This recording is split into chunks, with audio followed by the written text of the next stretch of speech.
boa tarde a todos. Estamos ao vivo no site da Isto É, com a senadora do MDB do Espírito Santo, Rose de Freitas, que é uma das mulheres há mais tempo em atuação na política brasileira. Estamos transmitindo essa live pelo YouTube, pelo Twitter, pelo Instagram e também pelo Facebook da revista Isto É. Sejam todos muito bem-vindos aqui nessa tarde conosco.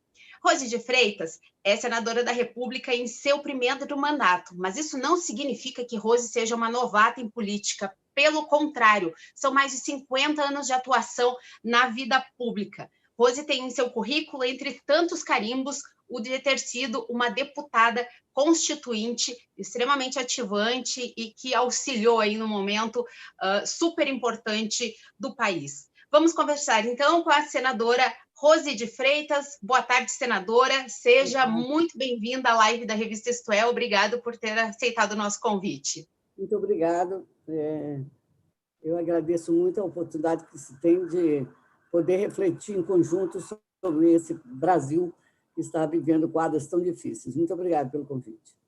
Exatamente. Rose, eu sempre costumo começar a live falando um pouquinho do currículo dos parlamentares e eu sempre falo a idade dos parlamentares, mas eu acho de uma indelicadeza absurda nós, mulheres lindas, falarmos a nossa idade. Mas eu queria cumprimentá-la pelo seu aniversário, que foi essa semana, não é? E a gente falar um pouquinho sobre essa participação das mulheres da política e principalmente já entrando na eleição do Congresso, no qual nós temos uma candidata, que é Simone Tebet, do seu partido, o MDB, e Simone Tebet até alguns dias contava que teria o apoio da bancada do MDB. Em questão de horas, nessas últimas horas, virou tudo e Simone Tebet vem independente para essa disputa. Afinal de contas, Rose, que turbilhão se passou dentro do MDB para que tudo isso acontecesse? Na verdade, o MDB demorou um pouco a definir, porque tinha 4 pré-candidatos, né? Tinha o Fernando Bezerra, tinha Eduardo Gomes, o veneziano, Eduardo B. Essas eram 4 pré-candidatos. Simone... Eduardo Braga e Eduardo Gomes, o próprio Fernando Bezerra e a Simone Tebet. Exatamente, 4 pré-candidatos. E a gente observava, eu praticamente que ainda não tinha me filiado, retornado ao MDB, observava que já estavam especulando no Congresso candidaturas outras que, na verdade, culminou pela candidatura do Rodrigo Pacheco. E eu, mesmo observando, ainda não fora do partido, eu achava que o tempo para essas decisões eles tinham que ser mais curto. Já visto que o Davi saiu da presidência, está saindo com um grande capital político. O Davi foi aquela surpresa, não votei em Davi, mas o Davi se candidatou, ganhou com 41 votos e se transformou, isso ninguém pode negar, num artífice político capaz de chamar todo mundo para o meio de campo, dialogar, construir votações simbólicas, construir debates menores e ter ganho significativo na condução das políticas sociais e econômicas. E eu percebi essa indecisão. Não se pode negar que o Congresso, o Senado, sofria de uma exaustão com o MDB na presidência.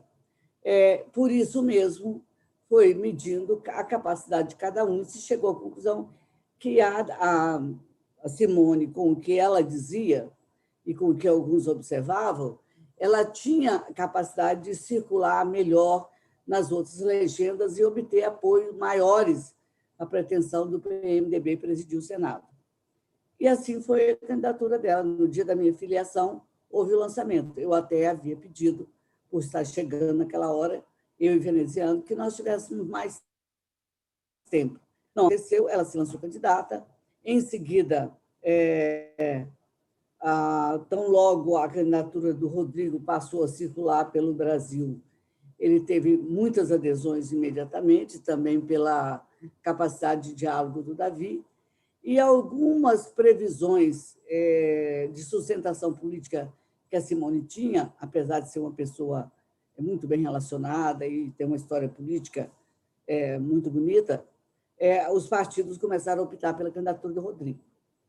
Pois é, Rose, tem uma reclamação interna em alguns pontos do MDB de que Simone Tebet preteriu muito as lideranças do partido no período em que ela foi presidente da CCJ, cargo no qual ela ainda ocupa, porque a mudança da mesa só ocorre depois da eleição. Então, Simone Tebet ainda se mantém à frente da CCJ. Você estava no Podemos, outro partido se filiou de volta ao MDB, que é a sua antiga casa, não é? Recentemente. Você se sentiu em algum momento preterida da mesma forma, a ponto de que isso prejudicasse a candidatura da Simone? Não, eu acho injusto isso. A Simone exerceu a presidência da CCJ democraticamente, e eu não vi até, como mulher, eu era da CCJ, como mulher eu levei muitas pautas femininas, e ela sempre esteve aberta a tudo isso, e a pauta que ela construía, tanto era a pauta demandada pelo Poder Executivo, como pela Casa. Eu não senti que ela, em nenhum momento, colidiu com companheiros, acho que não. Ela é uma pessoa que corta reto, a Simone, ela tem uma pauta, ela vai em cima dela, trabalha, agora, não estica a corda. Eu acho injusto isso, acho que não houve isso. O que acontece? Eu posso dizer que ainda há um machismo muito grande instituído, tanto internamente no partido, quanto também aos demais pares da casa, porque são tão poucas mulheres na disputa, é a primeira vez que uma mulher vem para a disputa da presidência do Senado, e o que chegou como uma candidatura que podia ser uma candidatura de peso, ela foi se esvaindo no decorrer dos últimos dias. E ao que eu estou apurando e acompanhando junto a vocês, parlamentares, nessas últimas horas, ao que tudo indica, Simone Tebet vai ter uma derrota muito grande no número de votos. Partidos que até mesmo ela contava, como Rede, que acabou fechando o voto com o Pacheco, o próprio PT, que muitas pessoas se surpreenderam, mas isso é fruto muito de uma política machista ainda, de não aceitar o papel da mulher dentro do Congresso. Como você avalia isso? Olha, Yara, eu quero dizer que eu sofri na pele a experiência de ter sido a primeira mulher em 180 anos a disputar a vice-presidência da Câmara, que acumulava a vice-presidente do Congresso. Agora, não acho que a candidatura da Simone, eu sei porque eu tive mais votos que o candidato a presidente na época, 100 votos a mais. E foi uma expressão, e eu levei propostas para casa e tal. Não vou nunca eliminar o conceito de que há machismo, sim, mas nesse debate, não. Nesse debate, absolutamente. Ela foi incentivada por vários companheiros, que depois que viu, porque a casa, isso precisa ser entendido, qualquer das duas casas, qualquer uma delas, ela tem a proporcionalidade das suas bancadas representadas nas comissões e na composição da mesa. E forma-se uma chapa, em 30 eleições, por exemplo, só tiveram 3 embates. As demais contendas eleitorais, todas elas traziam o argumento da composição política. Um partido maior, com mais membros, indicava a presidência da casa, o segundo maior ocupava tal, e as comissões.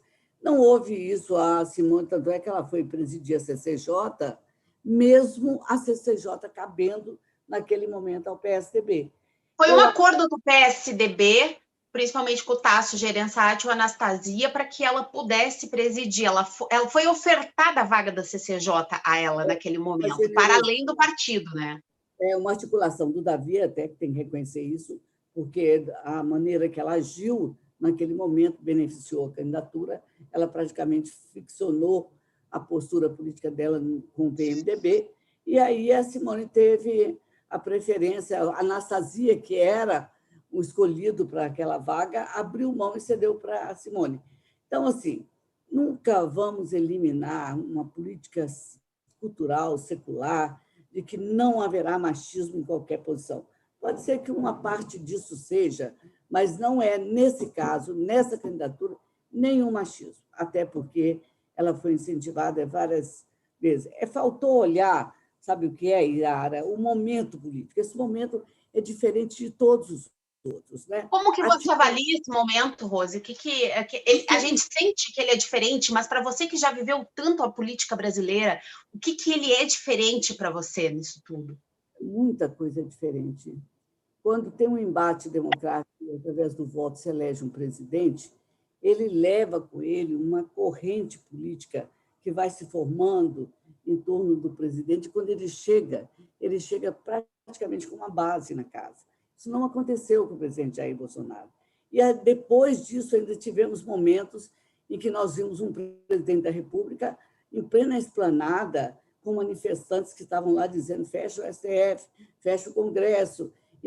Há uma fragilidade institucional que nós não podemos omitir. Ela é verdadeira. Se alguém me disser aqui durante o programa que sabe como é que ele vai agir amanhã, não sabe. Nós temos conflito, inclusive, dentro da pandemia, que se luta pela vida, pelo combate a uma pandemia que assolou o país inteiro. Veja bem. Então, é diferente, porque a interlocução com o Poder Executivo é ruim. Ainda que pese o Davi ter conseguido tudo isso, dialogar bem, trazer as principais demandas para aquele momento de conflito econômico, conflito social, com a doença, com a crise do vírus, ainda que pese tudo isso, você nunca sabia o dia seguinte o que seria. A gente ainda não sabe, não é, Rose? É uma situação muito complicada, porque não há essa situação de se saber o que vem, não é? Antes da gente fechar um pouquinho a pauta das eleições, embora o Yara, só completando, então a candidatura da Simone, emblematicamente, é uma candidatura de uma mulher, mas dentro do contexto onde estavam se compondo forças, muitas delas com as preocupações que eu estou colocando aqui, de que é preciso fortalecer uma presidência para estar a postos dentro desse poder executivo, que tem mais 2 anos, foi se esvaziando a possibilidade da Simone para se concentrar esforços em outra candidatura apoiada pelo presidente Davi. Rose, você vota em quem?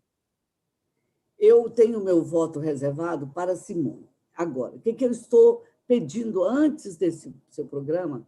Eu mandei uma mensagem para o líder, disse, líder, eu estou chegando a partir de agora. Falta conversar sobre esse quadro atual. Quer dizer, de repente, não houve reunião do partido para pedir que a Simone deixasse a candidatura. Não houve... Nem para definir cargos na mesa, como já está definindo a candidatura de Rodrigo Pacheco? Não houve. A reunião que teve foi, numa pincelada geral, foi assim, vamos eleger o líder para ter um interlocutor. Renovou a liderança com o Eduardo, mas não se fez proposta de ser, vamos discutir o que vai acontecer. Se a Simone propugna pelo entendimento e todos nós vamos nos compor num quadro fortalecido no Congresso ou não. Não houve isso. Então, surpresa minha. O Davi pediu que adiasse 24 horas para conversar. Nas 24 horas subsequentes, a Simone anuncia que ela não é mais candidata do MDB, sim avulsa. E depois disso não houve. Eu estava mandei agora. Líder, o silêncio dentro de uma estrutura de debate como essa me incomoda. O silêncio, ele nos subjuga. Precisamos debater. E sobre o que agora, nesse momento, eles estão reunidos. Mas não houve nada disso. Não houve nada. Senadora, alguns parlamentares me falaram nessas últimas horas que o MDB não é mais o mesmo. A senhora já tem uma longa história com esse partido, vem do tempo carinhoso que a senhora tinha com Ulisses Guimarães, que a senhora teve todo esse contato com ele. Eu sempre lamento que eu não... Pois é, eu sempre lamento que eu não tive a oportunidade de entrevistá-lo, não é? Mas eu sei da participação e da força política que ele teve na sua trajetória política. A senhora concorda com esse posicionamento de caciques do MDB, que dizem que o MDB, de fato, ele não é mais o mesmo? Mudou muito? Mudou para pior? Mudou para melhor? Qual é a tua análise nesse retorno ao partido? Eu acho que dizer só ao MDB que ele não é o mesmo seria negar a realidade do todo, né? Assim, os partidos têm muitas dificuldades hoje de manter uma aliança, os blocos. Há muita ingerência do Poder Executivo dentro da formação das frentes políticas, mas é certo que o MDB compôs muitas vezes com o Poder Executivo. E, ao compor com o Poder Executivo, fez concessões. Quando quer retomar sua trajetória, nunca deixou de ser um partido forte, tanto que é importante aonde o MDB está, soma uma força pungente para debates importantes, que é a minha proposta para o MDB, de que ele seja capaz de liderar um movimento a favor das reformas importantes para o país, e outra coisa, capaz de tirar o país dessa crise toda que está e ameaça de desindustrialização, de momentos institucionais mais complicados por falta de debate político. Realmente, o Congresso carece de sentar na mesa, debater, ver quem vai mais para o meio do campo, quem é capaz de segurar com firme haste das reformas, das mudanças. E o MDB tem um papel. O que se cobra do MDB é muito justo cobrar. Acho também que está faltando mais a empolgação, a determinação daqueles quadros anteriores, que tinha Pedro Simão e tudo mais. É preciso voltar a ter o mesmo vigor, o mesmo compromisso público de debater tudo que importa ao país. A história do PMDB é ótima. Agora, é preciso que essa história continue dentro das ruas e calçando os interesses da população. Exatamente. Senadora, uma das coisas que ocorreu muito nesses últimos dias foi a interferência do governo na eleição. Principalmente da Câmara, por conta da presença de Arthur Lira, que o governo está enlouquecido, digamos assim, para fazer o candidato de Jair Bolsonaro, que é Arthur Lira, mas também de Rodrigo Pacheco, que tem o apoio de Jair Bolsonaro para assumir a presidência da casa. Durante esse período, mais de 3 bilhões em emendas foram liberadas. Os cargos de segundo escalão foi uma leva de substituição, porque são cargos extremamente importantes. A senhora é uma parlamentar municipalista na base, sabe o quanto é importante ter a sua base muito forte, e esses cargos vieram em jogo.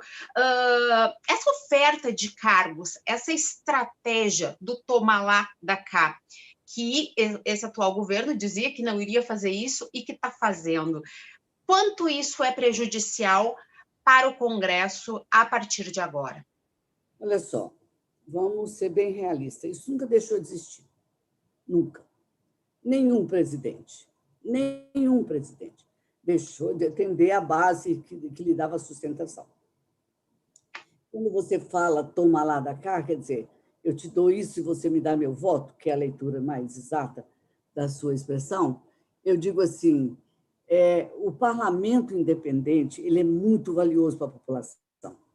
Eu acho triste que alguém queira se rotular de candidato do Bolsonaro, ou candidato do Fernando Henrique, ou candidato do Lula. Por quê? Porque significa que há uma ordem de mando, há um comando político estabelecido. Então, a sociedade orgânica, quando quer debater os seus problemas, as suas reivindicações, quer dialogar com o parlamento independente.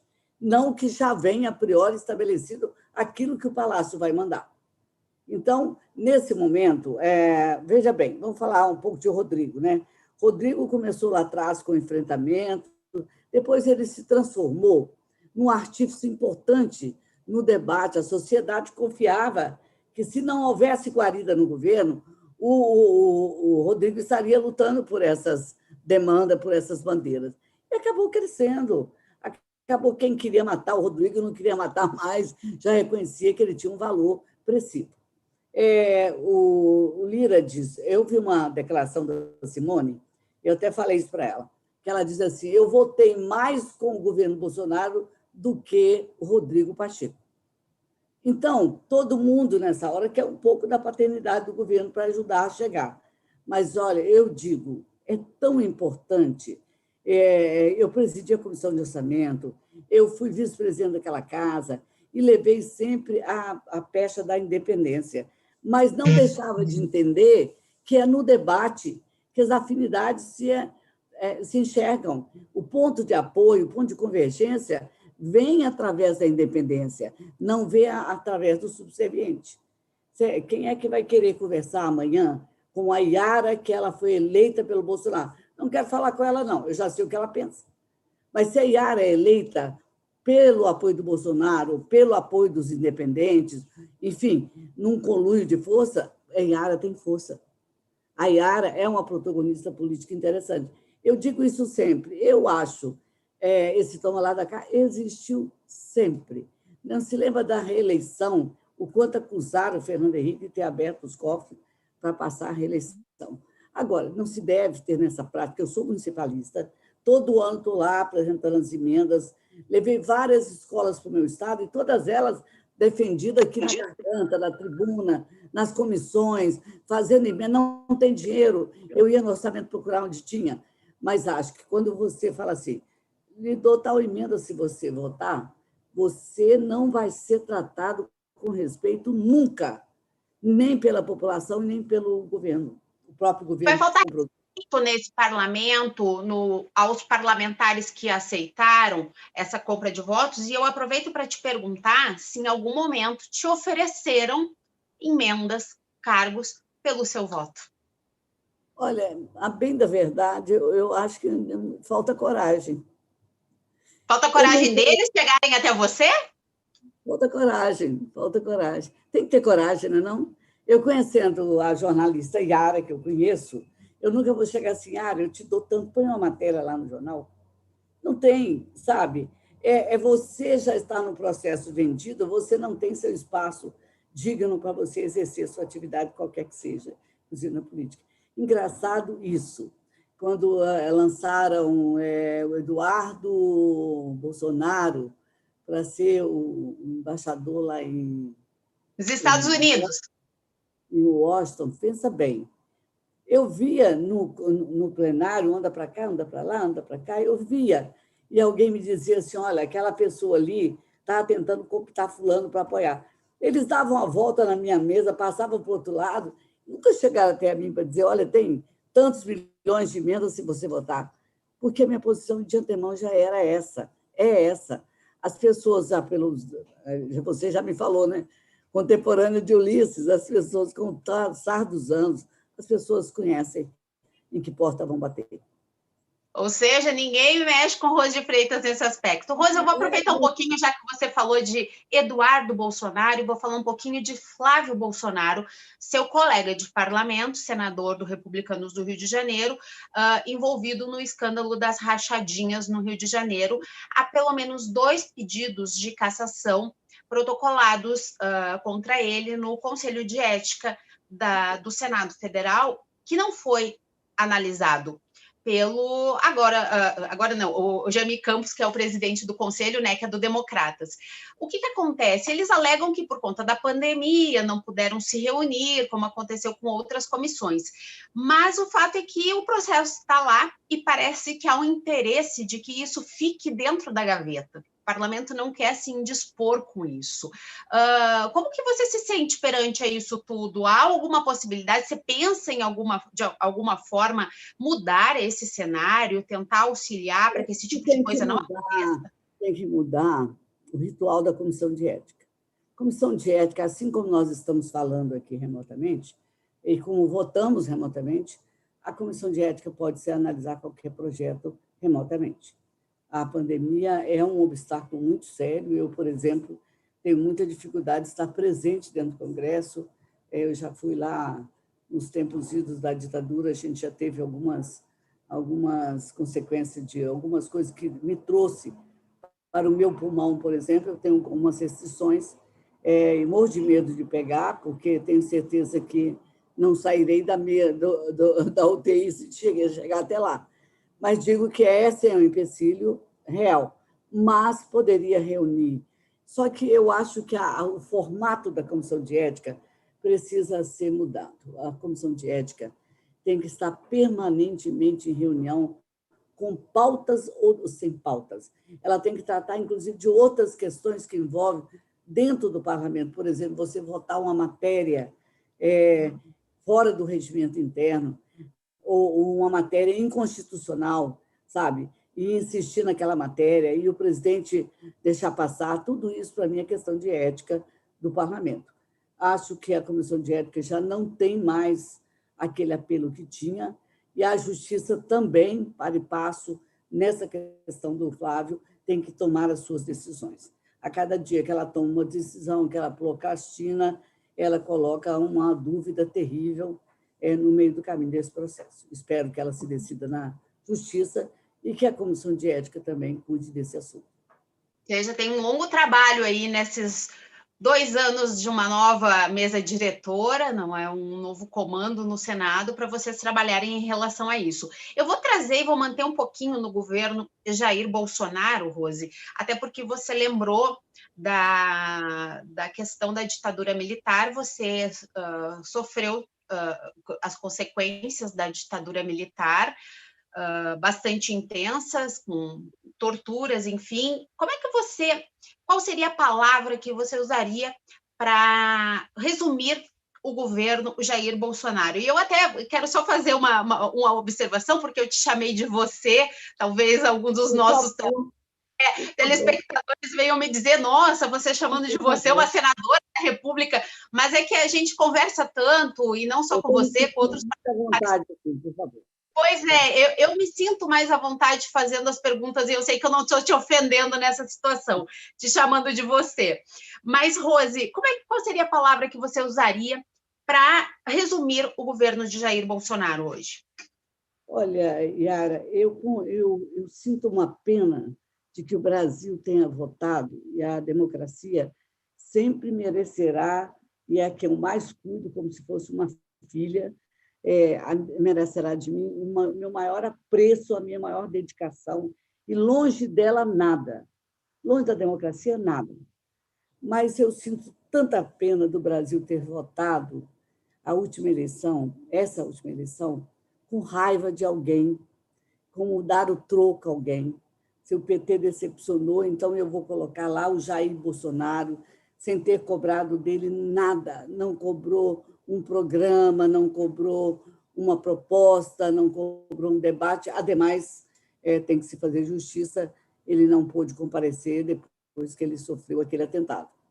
Eu digo assim, eu sou muito assustada com esse processo, porém, não assusto e vou para trás do armário, não. Eu venho para frente da cena discutir, porque nada do que está acontecendo no Brasil tem uma explicação. Ainda que o Bolsonaro não consiga, o presidente Bolsonaro não consiga explicar essa questão da sua equipe, que ela tem as demandas da sociedade, não consegue, em tempo e hora, ficam adiando decisões que sacrifica e traz óbitos, né, diante dos olhos da população. Como é que pode receber um documento e dizer, olha, vai faltar oxigênio daqui 2 semanas, e alguém dizer que recebeu o documento e ia tomar providência? Ou pior, nesse momento agora que nós estamos falando, como é que pode o Butantan estar dizendo, olha, eu preciso que me digam quantas vacinas precisam, porque temos que ter os insumos e temos que preparar para atender essa demanda. E aí, do dia que chega o documento, o argumento de quem vai decidir essa matéria, sob a égide do presidente. Ele diz assim, mas eu tenho até maio para decidir. Não tem, doutor. Não tem. Isso é falta de sensibilidade. Esse é um servidor nomeado pelo presidente da República. Então, acho que certas coisas que ele... vou falar sobre a distribuição da renda, sobre o plano emergencial, tudo isso foi muito bem colocado pelo governo, o auxílio aos municípios, aos estados, mas falta a complementação disso. Eles estão agindo de forma inapropriada nesse dia de desumanas, são desumanas. Elas não estão olhando a realidade. A realidade tem mais 4 estados do norte chegando no absoluto caos, na falência total de recursos para atender a população.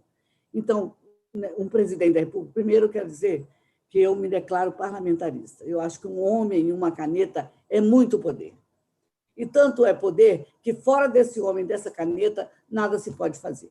Então, eu quero dizer para você que, para mim, falta sensibilidade nas palavras, na colocação, no olhar, né, para essa população que, mesmo não sendo eleitor dele, precisa que tenha um presidente sensível. Falta respeito, não é, Rose?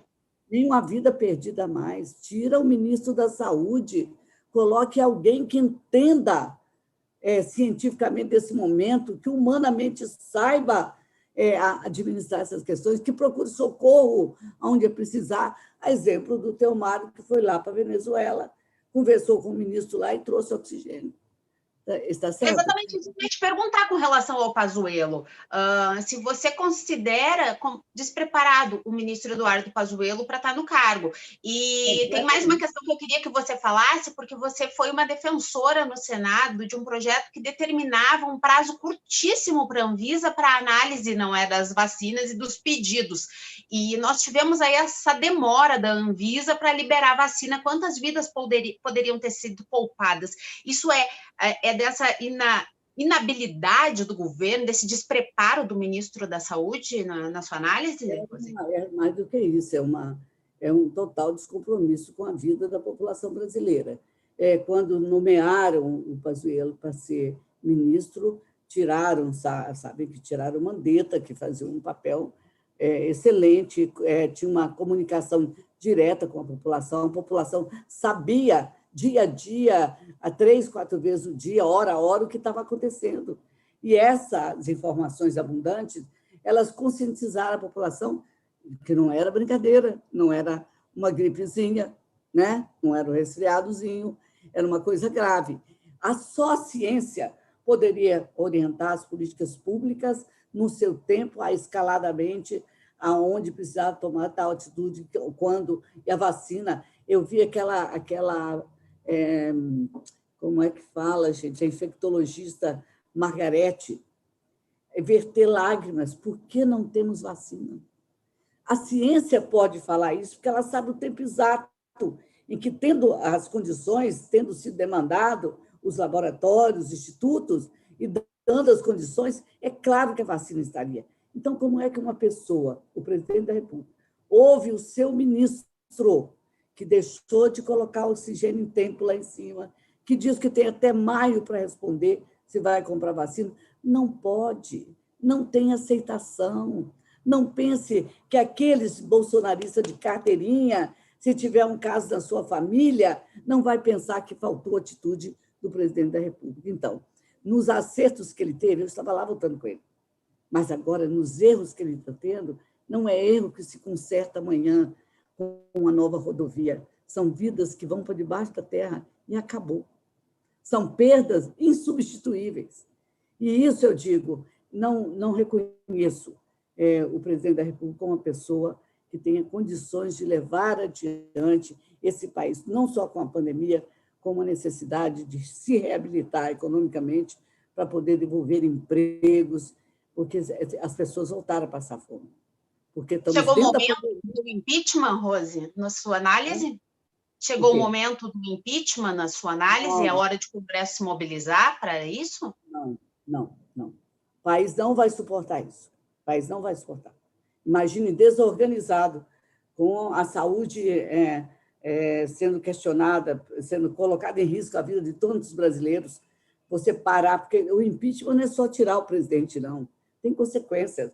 Não pode editar medida provisória, não pode tomar tais medidas. País em crise, com as pessoas morrendo, e ainda ter que paralisar todas as decisões que envolvem a administração pública. Não, eu não votaria em impeachment, não. Qual seria o caminho nesse aspecto, então, Rose? Eu quero exigir que o governo...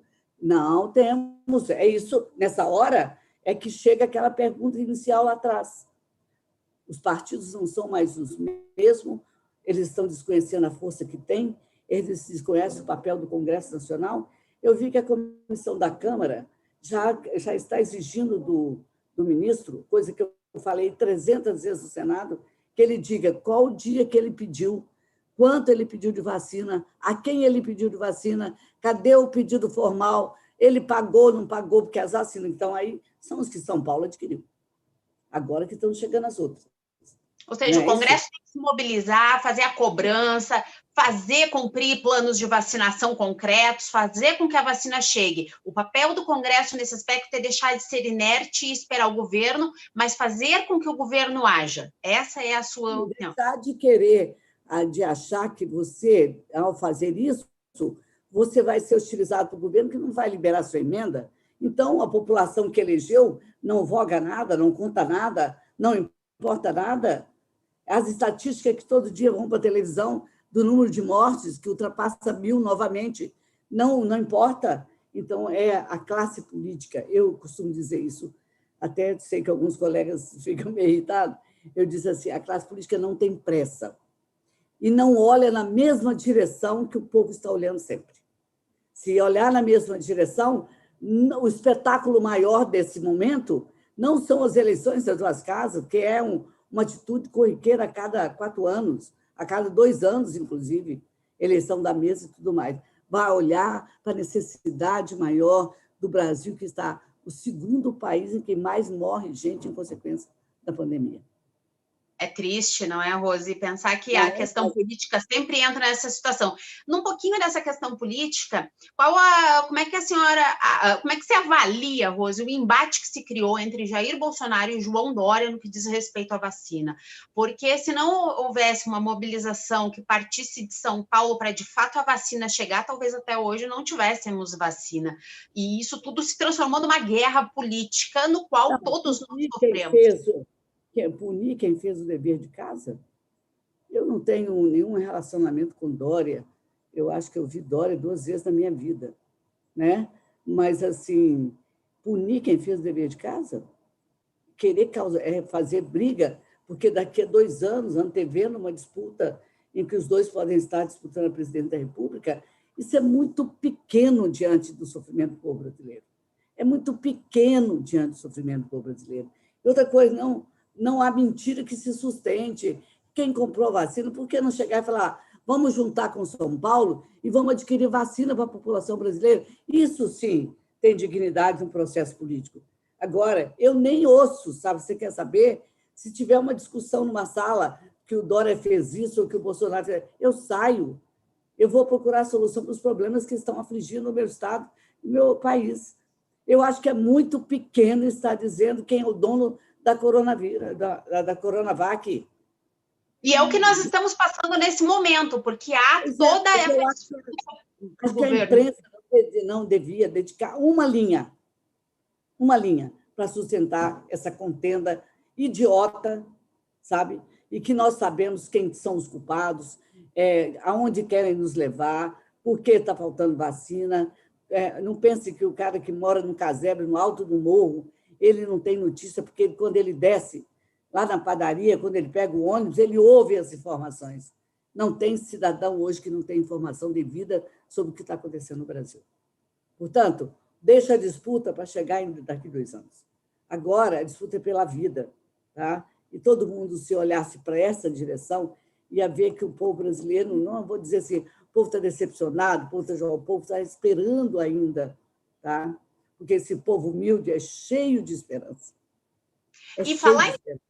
Com certeza, e falar em esperar, Rose, não esperar só a vacina, quanto esperar soluções, que você até pautou, já trouxe ali umas doses para nós alguns minutos atrás sobre essas questões econômicas, mas a pauta do auxílio emergencial, ou talvez de uma prorrogação do auxílio, ou até mesmo de uma ampliação do Bolsa Família, ela acabou entrando na discussão pelos candidatos agora à presidência do Congresso, mas nós sabemos que, para além deles, é algo que mobiliza muito as bancadas, porque o povo está passando dificuldades. As pessoas não conseguiram retomar os seus empregos, na grande maioria, o auxílio dava esse sustento e hoje as pessoas ficaram sem nada de respaldo. Havia uma frase do seu colega Márcio Bittar, que ele inclusive dizia que ele não iria conseguir dormir tranquilo, ele dizia, se ele não conseguisse colocar na PEC emergencial o tal do auxílio. O fato é que eu acho que não consigo dormir porque não veio a PEC emergencial e o auxílio acabou.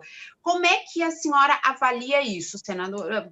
Traz auxílio emergencial? Tem possibilidade de prorrogar ele? Talvez ampliar um Bolsa Família? Afinal de contas, qual é a saída disso tudo? Anteontem, eu estava conversando com o presidente da CNI, Robson, dizendo, olha, vocês estão sempre apresentando pautas para dentro do Congresso, as pautas que são importantes para a indústria, enfim, para as fábricas. Eu queria dizer o seguinte, vocês têm que entrar de imediato na questão do auxílio emergencial. O povo está voltando a passar fome, não tem dinheiro para comprar a comida. Então, o auxílio aí, falei isso com o Esteves, que foi ministro do Planejamento, que é um dos braços do Paulo Guedes, eu disse assim, nós precisamos começar a discutir o auxílio emergencial como item 1 da pauta que tem que entrar no Congresso. Alguns candidatos estão falando sobre isso, porque sabe que está sendo demandado pela sociedade. Mas, ato contínuo, nós sabemos que depois que o auxílio emergencial acabou, as pessoas estão passando fome. E o Brasil tem que pensar nisso imediatamente e tem que responder isso. No máximo, daqui 1 semana, 2 semanas, esse auxílio tem que estar aprovado. Não dá para deixar que essa pauta de disputa aí de quem vai comandar o Congresso acabe atropelando a fome das pessoas. Não, isso está inserido nas prioridades de quem olha a sociedade que mais precisa desse auxílio, sabe que é uma coisa que não pode deixar para depois. Inclusive, essa pergunta eu fiz ao Rodrigo Pacheco. Eu falei, Rodrigo, olha que você está aqui me visitando como candidato, nós temos aí pautas, uma que vai alavancar a volta ao desenvolvimento desse país, ou pelo menos estabilizar a economia para se pensar em desenvolvimento, mas tem uma que é exatamente o ato contínuo da assistência às populações que não têm emprego e presas dentro da pandemia acabaram vivendo do auxílio emergencial. A pandemia não acabou e o auxílio emergencial tem que voltar. Pois e de onde sairia o recurso? Porque o governo alega que não há recursos nos cofres públicos para a prorrogação do auxílio emergencial. O Renda Cidadã, que era o programa que o governo falou durante boa parte do ano passado que iria trazer em substituição ao Bolsa Família, sequer saiu do papel até agora. De onde sai esse recurso? Como é que você visualiza que o governo poderia acertar essa conta para tirar o dinheiro? Eu quero que você me cobre isso. Eu só vou te falar uma coisa aqui a todos que estão ouvindo. Tem de onde sair. Só quero que você me cobre. Você só não me permita eu te dizer, porque estou falando para você me cobrar, que nós estamos... Eu já quero saber agora. Vamos cobrar. Se tem o dinheiro, de onde é que está? Faz de alguém vetar lá, secar lá aquela fonte, esse argumento, para que não aconteça. E nós estamos todos reunidos, um grupo de técnicos, um grupo de vários setores, inclusive da economia, a gente pediu ajuda, tem de onde sair. Agora, vocês vão entregar quando essa proposta ao governo? Semana que vem.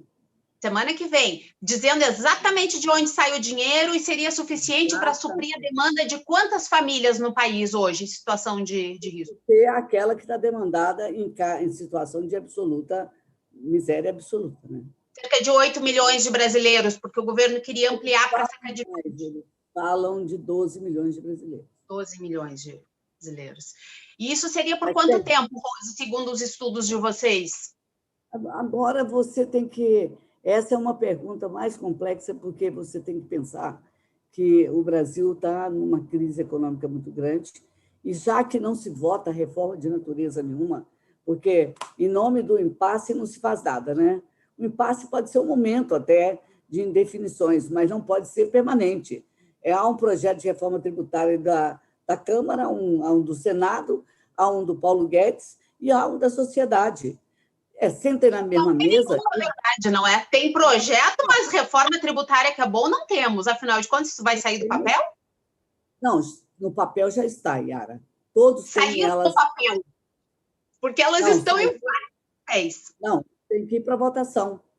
Tem que ir para votação, tem que votar. Se não é da maneira que o Arpi, ou o Raul, ou o Guedes, ou as federações desenharam, vamos para a mesa, vamos dizer assim, o que temos que fazer para que a gente construa uma reforma tributária importante e necessária.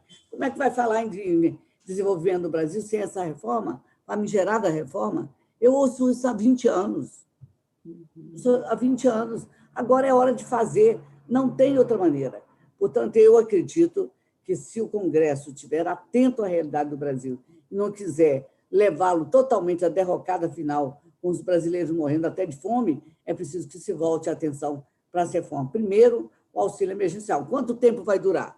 Vai durar o tempo em que o país for capaz de engrenar suas reformas para que a gente possa dizer que estamos saindo da crise mais aguda e da recessão mais... Que você fala, reforma tributária, temos a administrativa também em tramitação, mas a reforma administrativa ela tem lados, arestas bem grandes também a serem aparadas, porque servidores públicos reclamam que não foram ouvidos, que a reforma foi pensada por quem não conhece o sistema público brasileiro.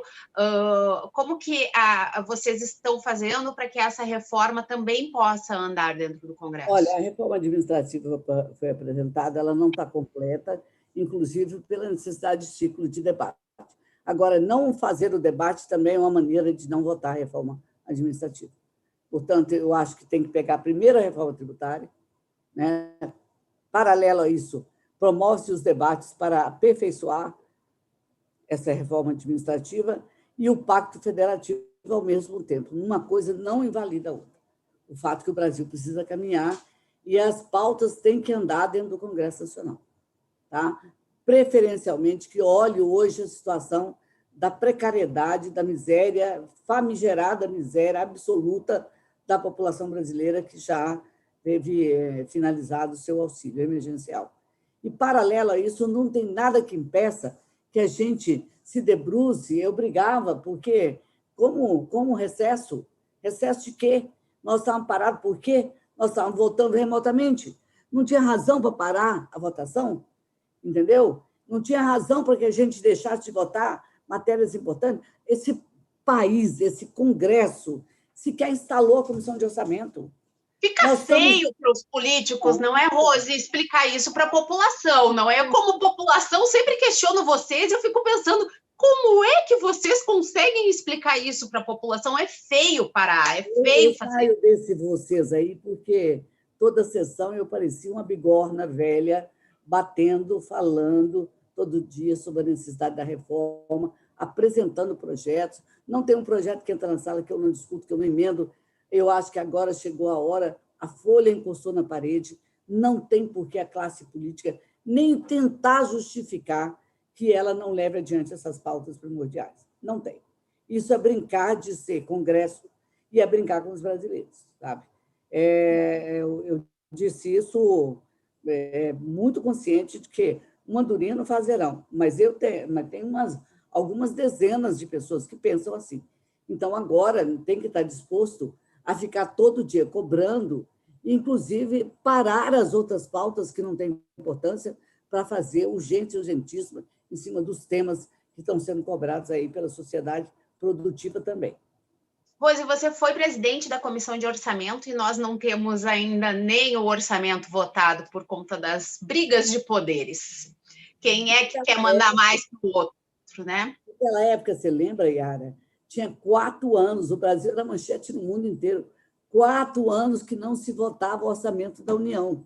Isso é muito cômodo para quem está no poder, porque o presidente trabalha com o 12º do orçamento, faz lá o que quer e vai mandando o PLN aqui, mas isso moralmente, administrativamente, politicamente, é horrível a imagem do Brasil fora daqui. Passa uma imagem exatamente de instabilidade, insegurança, negligência. E é isso, nós não tivemos a comissão de orçamento instalada. Uma das coisas que o Lira falou nessas entrevistas aí, eu vou instalar imediatamente a comissão. Quer dizer, em fevereiro, ele vai instalar a comissão do ano passado para poder votar o orçamento em um mês.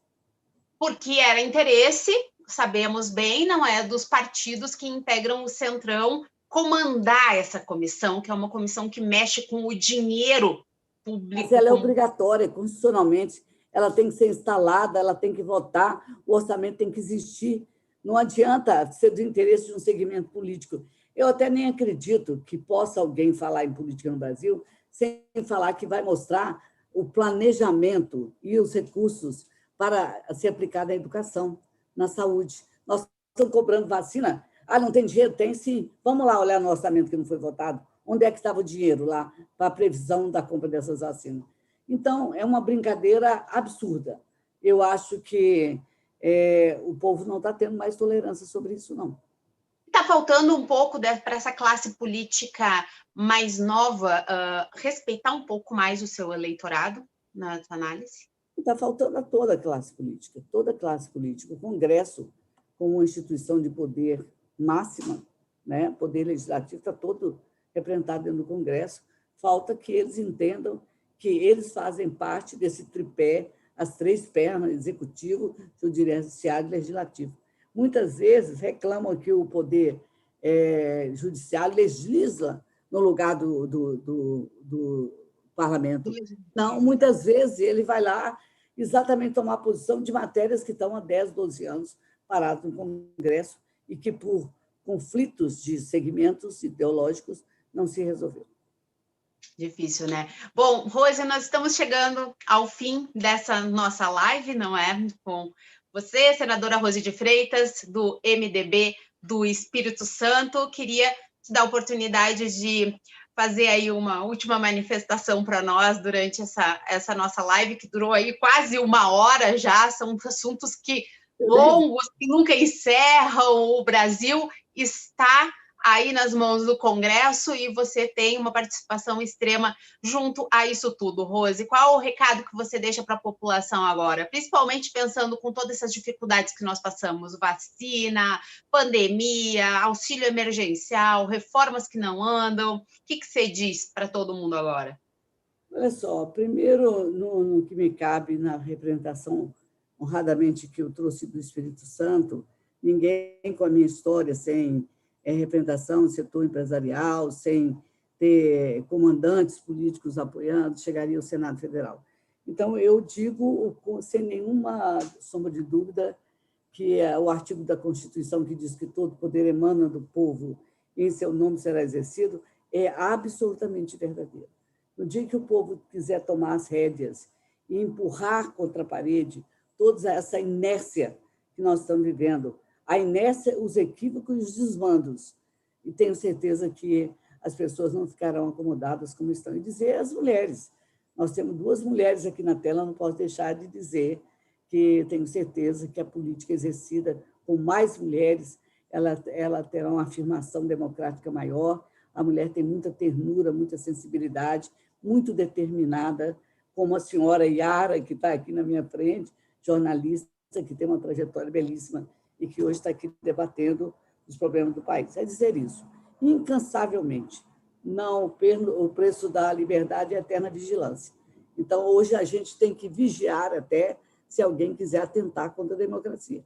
Mas vamos, antes de vigiar, que as políticas públicas se voltem para os mais abandonados, os colocados à margem de tudo nesse país, que a cada dia aumenta mais.